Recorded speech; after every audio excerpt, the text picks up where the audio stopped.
चलिए स्टूडेंट्स, तो मैं आपसे कह रहा था कि Newton's third law, to each action there is equal and opposite reaction, ये हमने डिस्कस किया था और इसके कुछ मैंने आपको एग्जांपल बताए थे एक्शन रिएक्शन के। तो मैं फिर से बता देता हूँ बच्चों, जैसे जब भी कोई एक्शन होता है, एक्शन होने का मतलब हो गया कि जैसे ये मार्कर है, इससे अगर हम ऐसे फोर्स लगा रहे हैं, हम एक्शन कर रहे हैं, ठीक है। क्या कह रहे हैं बेटा?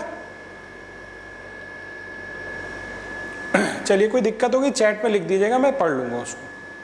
चलिए, मेरा कहना है कि हम लोग एक्शन रिएक्शन लॉ की बात कर रहे थे। जब भी कोई एक्शन होगा, एक्शन होने का मतलब यहाँ पर है कि अगर हम लोग कोई फोर्स लगाएंगे, तो एक नॉर्मल जिंदगी का भी उसूल है कि अगर हम पर कोई फोर्स लगाता है, फोर्स लगाने का मतलब हमें कोई धक्का देता है, हमें कोई मारने की कोशिश करता है, तो हमारा भी एक रिएक्शन आता है। कहने का मतलब यह है कि अगर किसी ने हमें धक्का दिया तो हो सकता है हम उसको भी धक्का दे दें, या हम अंदर ही अंदर गुस्सा करें, हम उसके साथ कुछ एब्यूजिव लैंग्वेज यूज कर दें, या हो सकता है हम उसको मार बैठे। ये सारे रिएक्शन है, अलग अलग आदमी के अलग अलग रिएक्शन होते हैं, लेकिन अगर एक्शन होगा तो रिएक्शन जरूर होगा। तो to each action there is equal and opposite reaction. अब ये तो समझ में आ गई बात कि एक्शन होगा तो रिएक्शन होगा। इसको थोड़ा और समझते हैं, इक्वल एंड अपोजिट वाली बात को। तो मैंने आप पहले भी एग्जाम्पल दिया था, एक बार फिर से कह रहा हूं आप सभी लोगों से, जो भी मेरे व्यूअर जूम और यूट्यूब पर हैं, दोनों लोग अपने हाथ को ऐसे करिए जल्दी से। इसकी मुट्ठी बनाइए, एक पंच बनाइए और इसको मानिए एक वॉल, दीवार, और दीवार पर लगाइए फोर्स, कस के लगाइए, जितनी ताकत आपके अंदर है लगा दीजिए, पूरी ताकत लगा दीजिए और ढीला नहीं छोड़ना एकदम। और ये वॉल है, दीवार है, फिक्स है, हिलनी नहीं चाहिए, इसलिए पूरी ताकत से लगाया। यानी कि हुआ ये कि हमने इस डायरेक्शन में फोर्स लगाया है। तो अगर इसको मैं एक डायग्राम के थ्रू बताना चाहूँ आप लोगों को, तो हम लोग क्या एक्सपेरिमेंट कर रहे हैं बच्चों कि ये एक वॉल है, वर्टिकल वॉल, और इस पर हमने इस डायरेक्शन में फोर्स लगाया है। वापस आइए इसी पोजीशन में, ऐसे हमने फोर्स लगाया है। तो जब हमने ऐसे फोर्स लगाया तो फोर्स का डायरेक्शन तो ये हो गया जो कि मैंने यहाँ बोर्ड पे बना रखा है। लेकिन इस दीवार को अगर ध्यान से देखें, भाई ये फोर्स तो हम लगा रहे थे और हम फील कर रहे हैं कि हम मुट्ठी से अपने इस डायरेक्शन में फोर्स लगा रहे हैं। अब बहुत ध्यान से इस वॉल को सोचिए, जो वॉल है इसको सोचिए, क्या ये वॉल इस डायरेक्शन में वापस फोर्स लगा रही है? सब फील करके देखिए, वापस फोर्स लगा रही है हमारी मुट्ठी पे? यस और नो में जवाब दीजिए मुझे जल्दी से।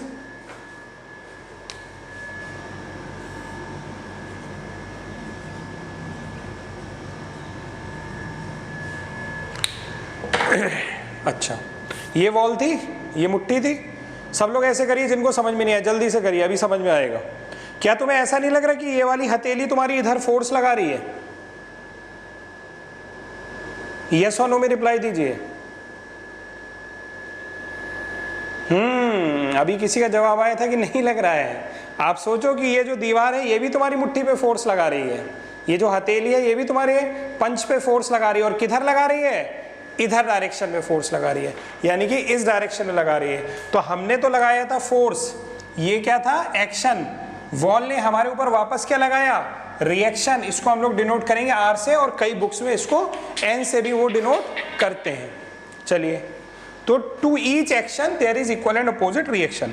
अब ये तो समझ में आ गया, अपोजिट वाली बात भी क्लियर हो गई हमें। अपोजिट वाली बात भी क्लियर हो गई कि हमने इधर एक्शन किया था तो उसके अपोजिट में रिएक्शन आई है, ये बात भी हमें क्लियर हो गई।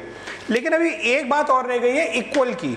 तो आप मेरी बात सुनो, आप मेरी बात सुनो ध्यान से बच्चों। ये सोचो, ऐसे हमने लगा रखा है, अगर जो मेरे पंच का फोर्स है वो ज्यादा होता तो ये पीछे चला जाता। क्या लगता है? सब लोग अपने हाथ को ऐसे करिए और पंच से ज्यादा फोर्स लगा दी तो वॉल पीछे चली जाएगी, या अगर वॉल तुम्हारे पंच पे ज्यादा फोर्स लगा रही होती तो पंच पीछे चला जाता। दोनों ही रुके हुए हैं। इसका मतलब क्या है कि जितना फोर्स आप लगा रहे हैं उतना ही वापस ये हथेली या ये वॉल भी आपको लगा रही है, तभी तो आप रुके हुए हैं। वरना अगर किसी एक का फोर्स ज्यादा होता तो ये मोशन ऐसे या ऐसे नहीं हो जाता। क्लियर हुआ इतनी बात?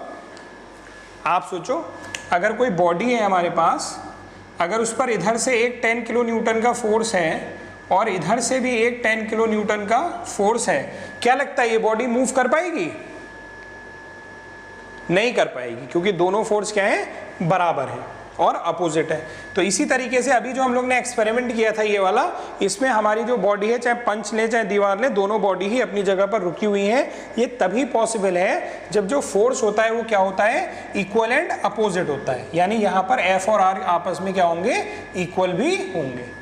तो तीन बातें हो गई कि एक्शन होगा तो रिएक्शन होगा, इक्वल रिएक्शन आएगी और अपोजिट डायरेक्शन में आएगी। थोड़ा सा और समझते हैं इस रिएक्शन के बारे में। हम अगर इस हॉरिजॉन्टल सरफेस की बात करें, ये एक हॉरिजॉन्टल सरफेस है, इस पर मैंने एक रोलर रख दिया, ऐसे रोलर रख दिया, ये इसका वेट है W। कहाँ लग रहा होगा भाई, सीधी सी बात है, ज़मीन पे रखा है तो ज़मीन पर ही लग रहा होगा।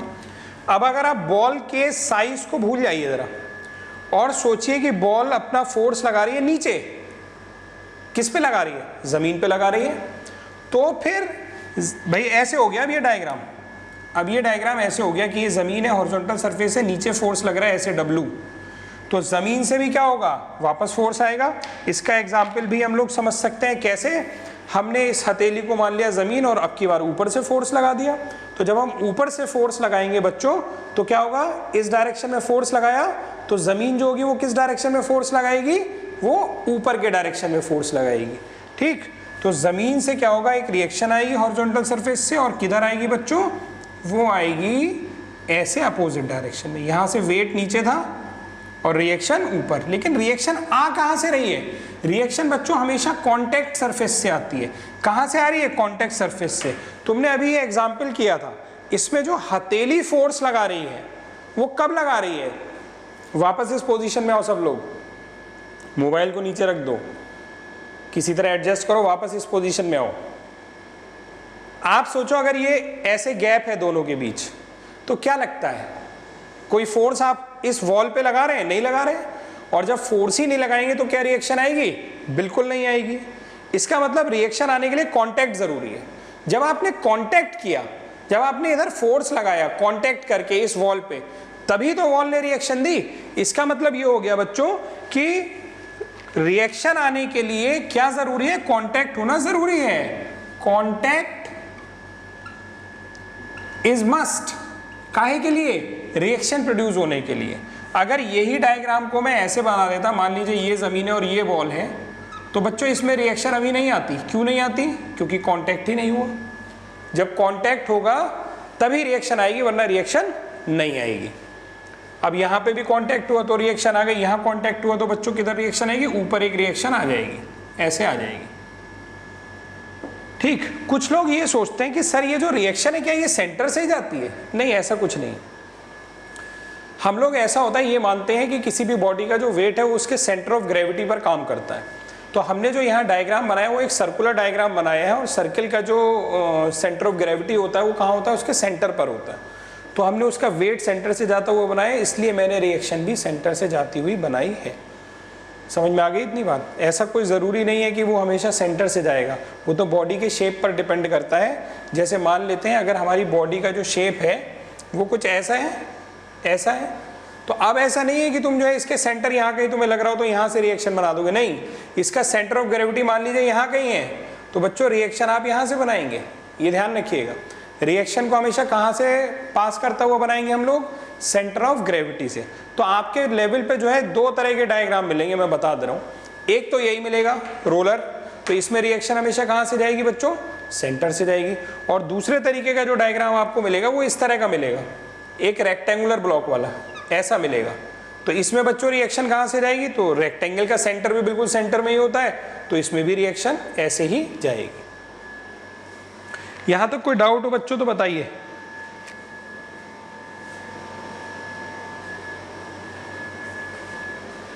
चलिए ठीक है, आगे बढ़ते हैं। अभी रिएक्शन की ही बात करेंगे, क्योंकि रिएक्शन अगर आ गया समझ में तो आगे बड़ा आराम रहेगा हम लोगों को। पूरा 1 महीना कम से कम रिएक्शन का काम चलता रहेगा। चलिए देखते हैं, थोड़े और एग्जाम्पल देखते हैं, इसके आगे काम आएंगे। अगर ऐसे कोई सरफेस है, ये वर्टिकल सरफेस हो गई, एक बॉल है, ये मैंने एग्जाम्पल पहले भी आप लोगों को दिया हुआ है, एक बॉल है रुकेगी नहीं तो मैंने क्या किया, यहां से एक रस्सी बांध दी, तो वेट तो नीचे हो गया, लेकिन बच्चों अब यहां से ऊपर रिएक्शन नहीं आएगी। क्यों नहीं आएगी बच्चों? क्योंकि यहां पर कांटेक्ट नहीं है। अगर यहां कांटेक्ट होता तो यहां से ऊपर के डायरेक्शन में एक रिएक्शन आती, यहां कांटेक्ट ही नहीं है। कांटेक्ट है यहां, तो रिएक्शन किधर आती है बच्चों? कांटेक्ट से आती है। आप ऐसे सोचो, ये बॉल है, आप अगर सोचोगे तो इस बॉल ने इस दीवार पे टेक लगा रखी है, इसका सपोर्ट ले रखा है, यानी इस डायरेक्शन में कोई ना कोई बॉल फोर्स लगा रही है, तो वॉल जो होगी वो वापस एक ऐसे रिएक्शन फोर्स लगाएगी। इस रोप में एक और फोर्स होगा, टेंशन फोर्स, उसकी अभी मैं बात नहीं कर रहा हूं, अभी मैं केवल आपको रिएक्शन पढ़ा रहा हूं, तो रिएक्शन के बारे में बात कर रहा हूं।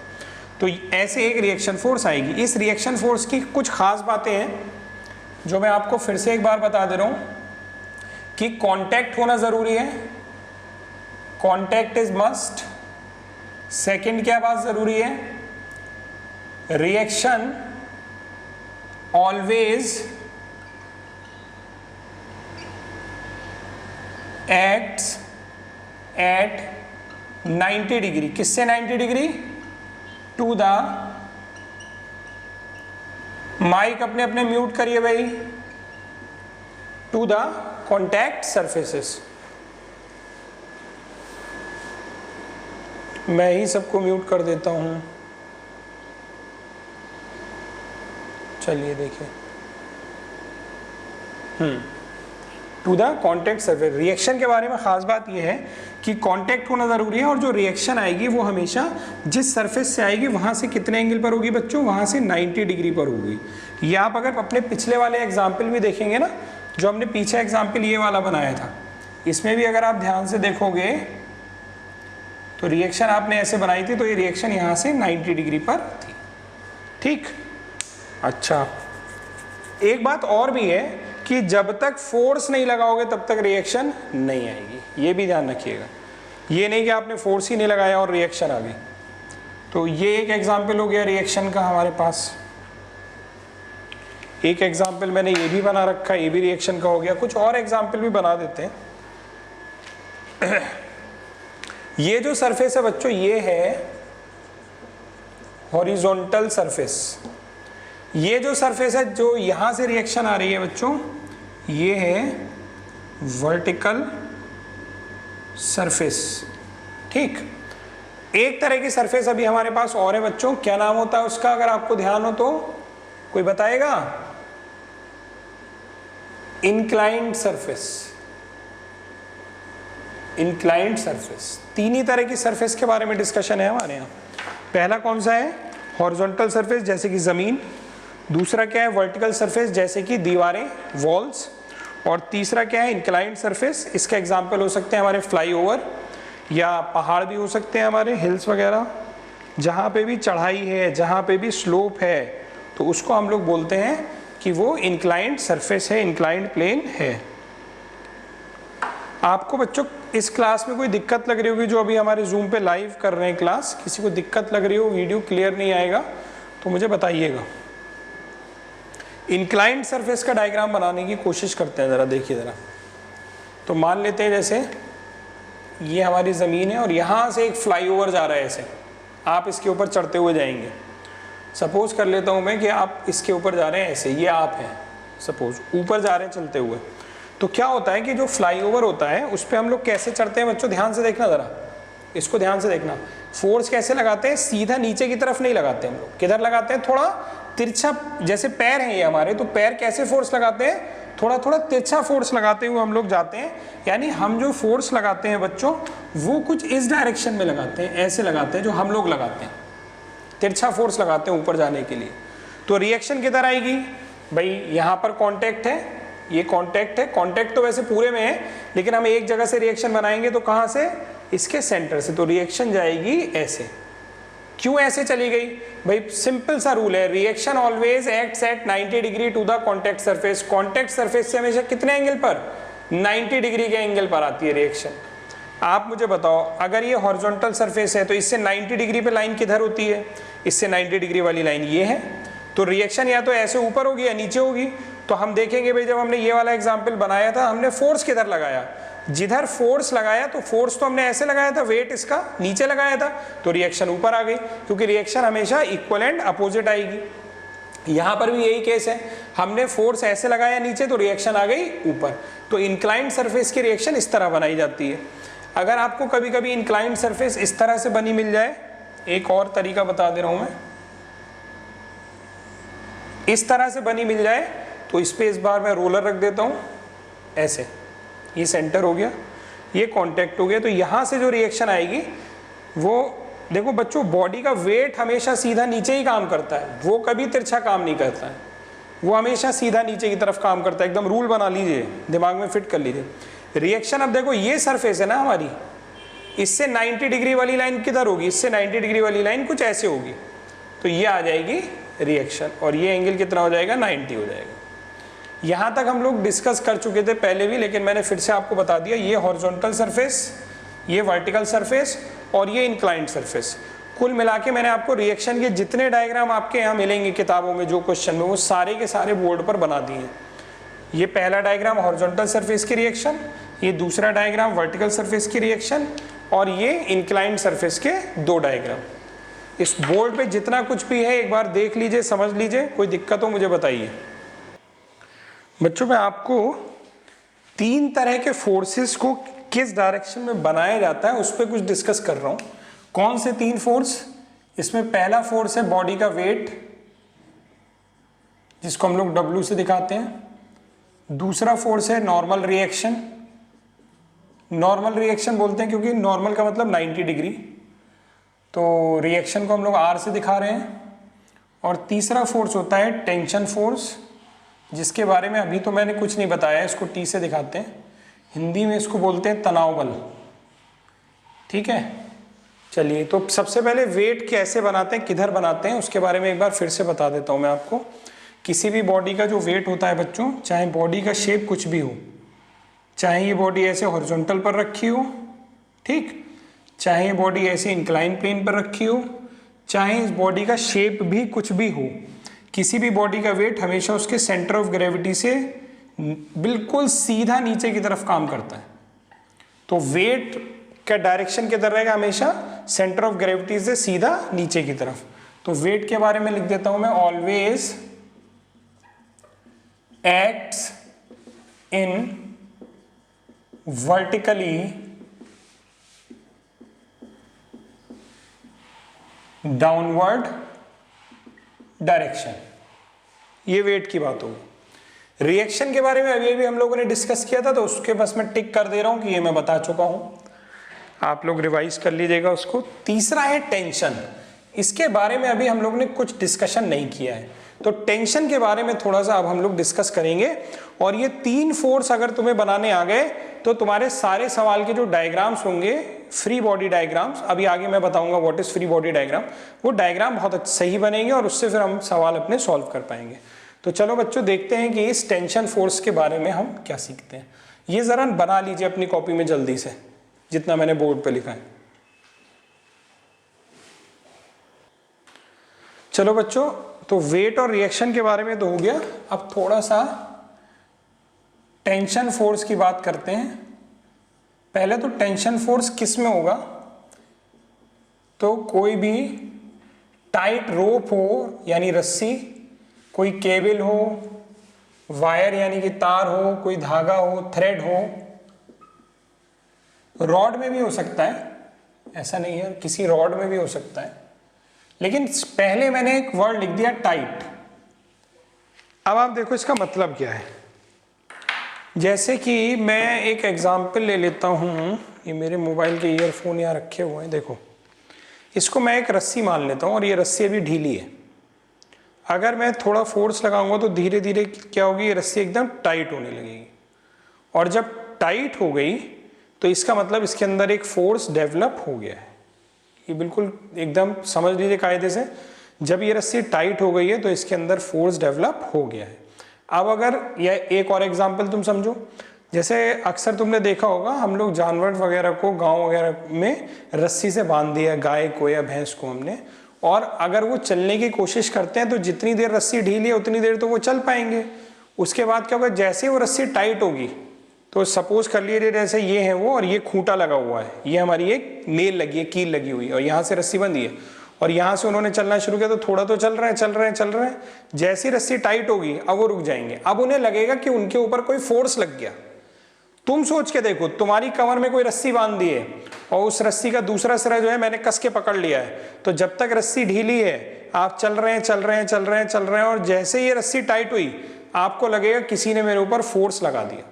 यानी, और लगाया किसने? हमने नहीं लगाया, मैं तो आपके कांटेक्ट में हुई नहीं। किसने लगाया? रस्सी ने लगाया। यानी रस्सी के अंदर एक फोर्स आ गया जो आपको फील हो रहा है। तो वो जो रस्सी का फोर्स है ना, उसको हम लोग बोलते हैं टेंशन फोर्स या तनाव बल। लेकिन वो तभी बोलते हैं जब ये रस्सी टाइट होती है। ढीली रस्सी में आपकी कमर पे बंधी हुई आपको फील ही नहीं होगा कि कोई आप पे फोर्स लगा रहा है। जैसे ही टाइट होगी आपको फील हो जाएगा। इतनी बात तुम्हें टेंशन फोर्स की समझ में आई तो जल्दी से मुझे यस लिख के भेजिए चैट पे।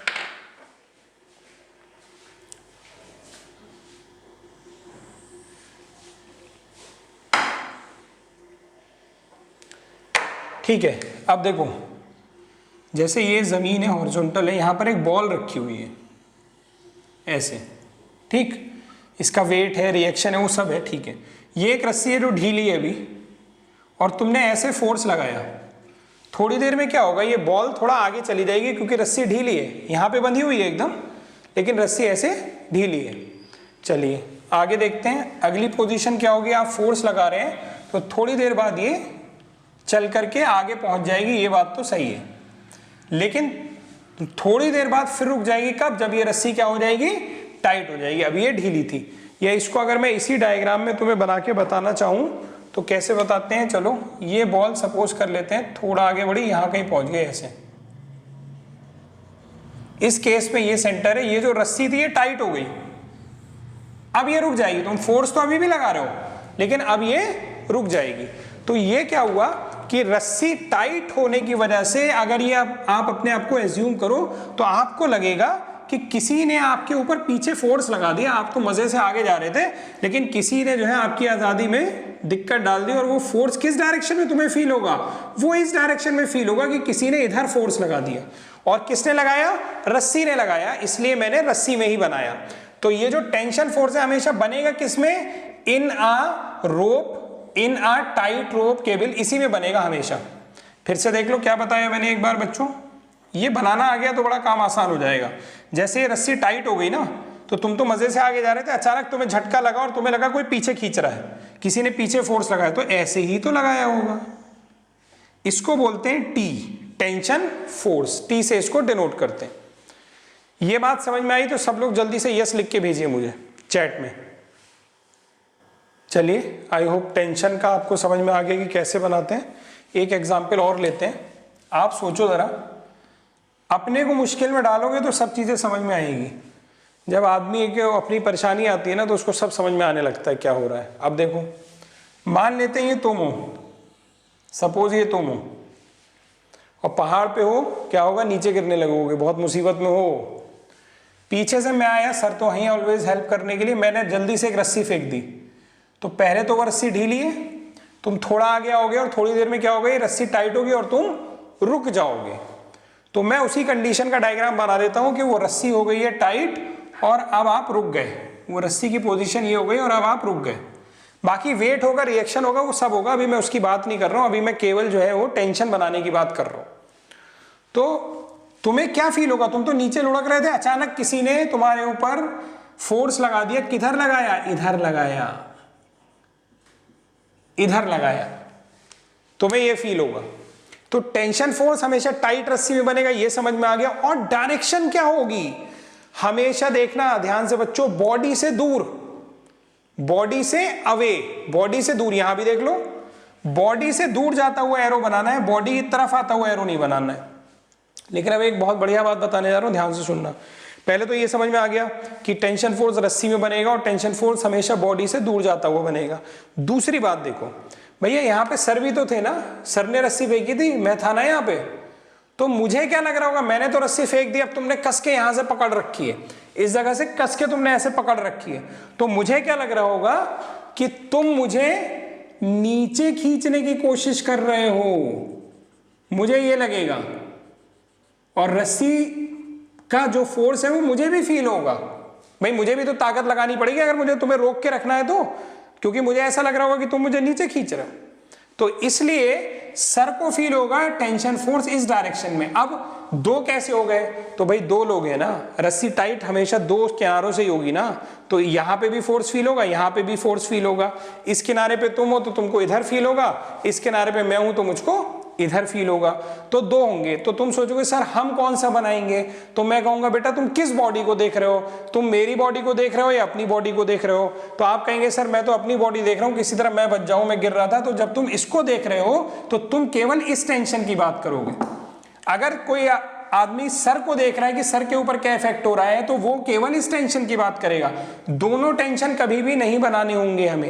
हमें एक एक बॉडी को ऑब्जर्व करके काम करना है, तो हम एक एक बॉडी पे लगने वाला टेंशन बनाएंगे। ठीक, इसका एक और एग्जांपल लेते हैं। तुम लोग ने एक रस्सा कसी का जो गेम होता है टग ऑफ वॉर वाला, उसमें क्या होता है, रस्सी होती है, दो टीमें होती हैं और धीरे धीरे क्या होता है, दोनों टीमें ऐसे फोर्स लगाती हैं। इमेजिन करिए इस गेम में अपने आप को मेरे साथ, एक तरफ मैं हूं एक तरफ आप है। इमेजिन करिए ये रस्सी है हमारे आपके बीच और इधर से आप खींच रहे हैं इस जगह से और यहां से मैं खींच रहा हूं ऐसे टाइट होके।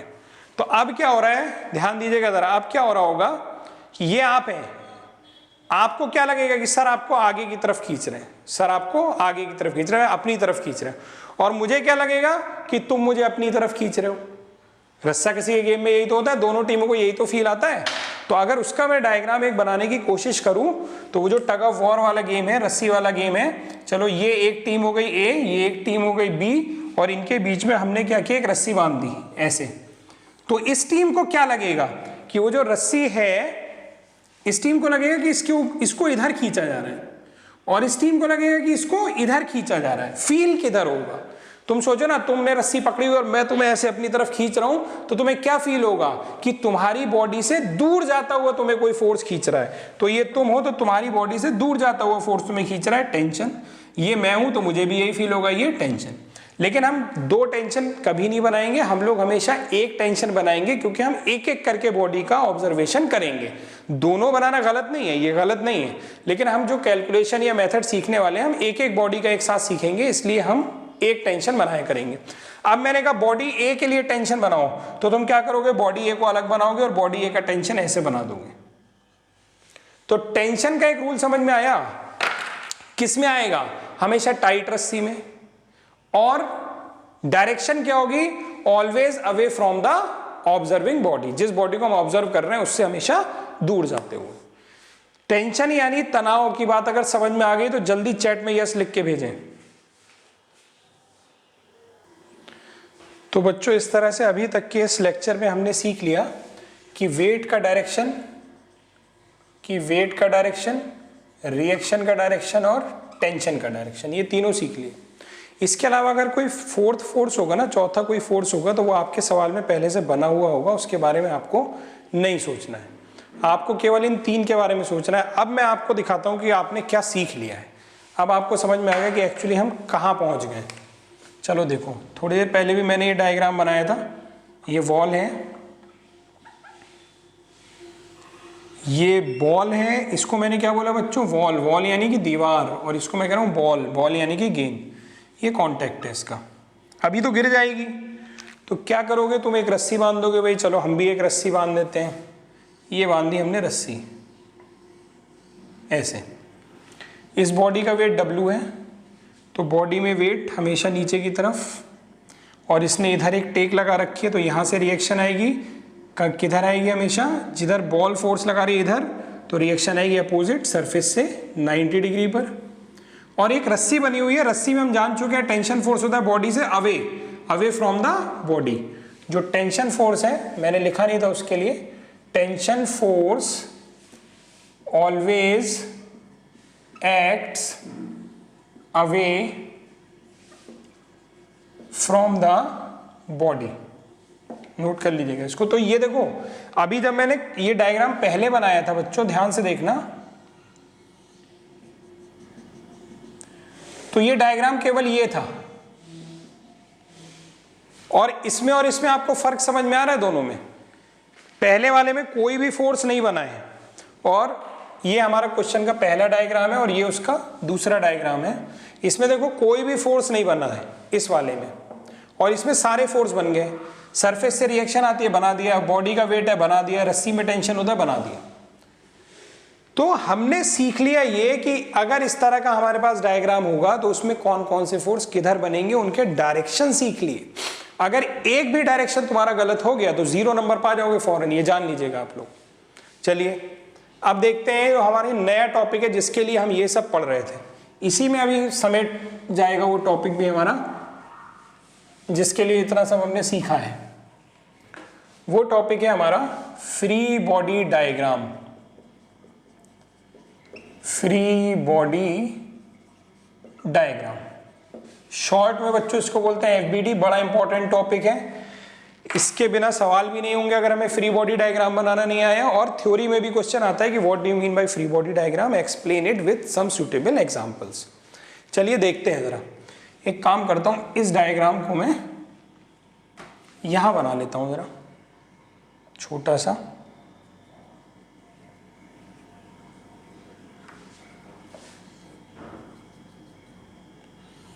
ये हमारा फर्स्ट डायग्राम था जिसमें हमने कोई फोर्स नहीं बनाया था और इसका वेट W है। ये पहला डायग्राम था। इससे हमने सारे टेंशन रिएक्शन वेट बना लिए क्योंकि हम वो बनाना सीख चुके थे। अब हम बढ़ेंगे फ्री बॉडी डायग्राम की तरफ कि फ्री बॉडी डायग्राम क्या है। तो बच्चों आप देखो कि ये सारे के सारे फोर्स जो हैं वो यहां सेंटर पर मीट कर रहे हैं, तो मैं सेंटर को निकाल के अलग बनाता हूं। जो भी फोर्स है वो बना W है, इधर R है, और इस डायरेक्शन में बच्चों क्या है, T है। और कोई फोर्स आपको नजर आ रहा हो तो बताइए। ये तीन ही फोर्स हैं केवल इसमें, और कोई फोर्स आपको लग रहा हो कि इसमें बना हुआ है तो मुझे बताइए। ठीक है, चलिए इसको, जो मेरी लैंग्वेज है मैं क्या बोलता हूं, मैं इसको बोलता हूं क्वेश्चन डायग्राम। QD शॉर्ट में लिख दिया कि क्वेश्चन में ये डायग्राम गिवन है। इसको बोलता हूं सॉल्यूशन डायग्राम। सॉल्यूशन डायग्राम का मतलब हमने सारे फोर्स बना लिए। और जो तीसरा डायग्राम है इसको बोलते हैं फ्री बॉडी डायग्राम, FBD। अब इसका मतलब क्या है, फ्री क्यों कह रहे हैं इसको, आप जरा पहले वाले में और तीसरे वाले में, फर्स्ट वाले और थर्ड वाले में, वो जैसे पहले एक अखबार में नहीं आता था, 2 चित्र या 2 डायग्राम बने रहते थे और कहते थे कि इनमें 10 अंतर ढूंढिए या 5 अंतर ढूंढिए। तो हम लोग टाइम पास के लिए करते थे। तो मैं एक टाइम पास देते रहा हूं। मैं क्या टाइम पास है मेरा, कि ये जो पहला वाला डायग्राम है और जो तीसरा वाला डायग्राम है, इनमें क्या क्या फर्क है, कितने डिफरेंस है, वो मुझे देख के बताइए जल्दी से। क्या क्या डिफरेंस है वो देख के बताइए। तो बच्चों बहुत सिंपल सा फ्री बॉडी डायग्राम की डेफिनेशन है। जो डिफरेंस है फर्स्ट और थर्ड डायग्राम में, वही फ्री बॉडी डायग्राम की डेफिनेशन। अब देखो क्या क्या फर्क है। पहला डिफरेंस तो ये है कि हमने ये वॉल नहीं बनाई है, सरफेस नहीं बनाई है इसमें। तो क्या हो गया, फ्री फ्रॉम सरफेस। ठीक। दूसरा डिफरेंस, हमने ये रस्सी इसमें नहीं बनाई है। इसमें रस्सी बनी है, इसमें रस्सी नहीं बनी है। वो तो रस्सी का फोर्स मैंने टेंशन बना रखा है। फ्री फ्रॉम सरफेस और केबल और भी कई चीजों से फ्री है। ये किससे फ्री है, यहां रोलर का शेप एंड साइज बना हुआ है, यहां रोलर का शेप एंड साइज नहीं बना है, तो रोलर के शेप एंड साइज से भी फ्री है। Free from shape and size of roller. लेकिन ये हमेशा नहीं, कभी कभी हमें इसका शेप और साइज बनाना पड़ेगा, इसलिए मैं यहां पे लिख देता हूं समटाइम्स, हमेशा नहीं। Shape and size of the roller कभी कभी बनाना भी पड़ सकता है। अब देखते हैं। तो एक तो ये हो गया फ्री फ्रॉम फर्क, ठीक है। दूसरा क्या है, इसमें कोई फोर्स नहीं बना है, इसमें केवल फोर्स बने हैं। इसमें कोई फोर्स नहीं बना है और इसमें केवल फोर्स बने हैं। Only the forces are drawn, only the forces are drawn, only the forces are drawn. बात समझ लो मेरी जो मैंने बोर्ड पे लिखी है। ठीक है बच्चों, तो फ्री बॉडी डायग्राम की डेफिनेशन क्या हो गई, अ डायग्राम, ये है free body diagram, a diagram which is free from surface, cable, shape and size of the roller sometimes and only the forces are drawn. Such a diagram is known as free body diagram. Free body diagram का मैंने एक example यहां पर बताया है। इसके आगे जो एग्जाम्पल है हम आपको नेक्स्ट वीडियो लेक्चर में या नेक्स्ट क्लास में बताएंगे। तो बच्चों कुछ और एग्जाम्पल भी हम लोग देखते हैं ज़रा फ्री बॉडी डायग्राम के। जैसे कि ये हॉरिजॉन्टल सरफेस है कोई, और इस पर जो है एक ऐसे रोलर रखा हुआ है। रोलर का जो वेट है वो W है,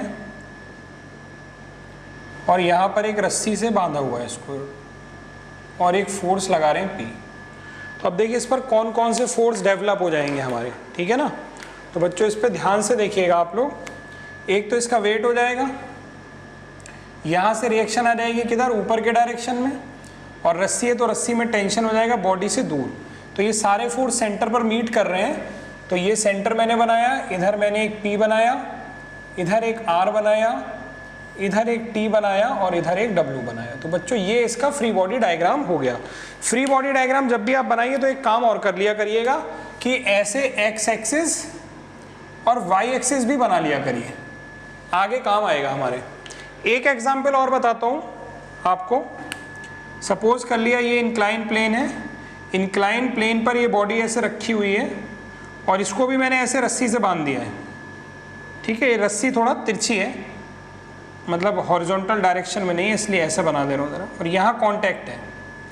अब क्या होगा बच्चों, अगर इसमें ध्यान से देखें तो इसका वेट तो सीधा सीधा नीचे जाएगा ही जाएगा। वेट जो होगा इसका वो वर्टिकली डाउनवर्ड ऑलवेज। यहाँ से एक रिएक्शन आएगी सरफेस से 90 डिग्री पर, और ये रस्सी है तो रस्सी में क्या होगा बच्चों, टेंशन होगा। तो फिर सेंटर पर सारे फोर्स मीट कर रहे हैं, तो यहाँ पर सेंटर बनाया मैंने इस डायरेक्शन, और एक्स वाई एक्सेस बना लिया करिए, थोड़ा आराम रहेगा आप लोगों के लिए, ऐसे बना लिया। अब देखिए इस डायरेक्शन में क्या जा रहा है बच्चों, एक T जा रहा है।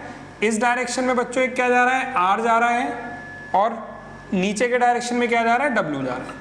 तो ये इसका फ्री बॉडी डायग्राम हो गया।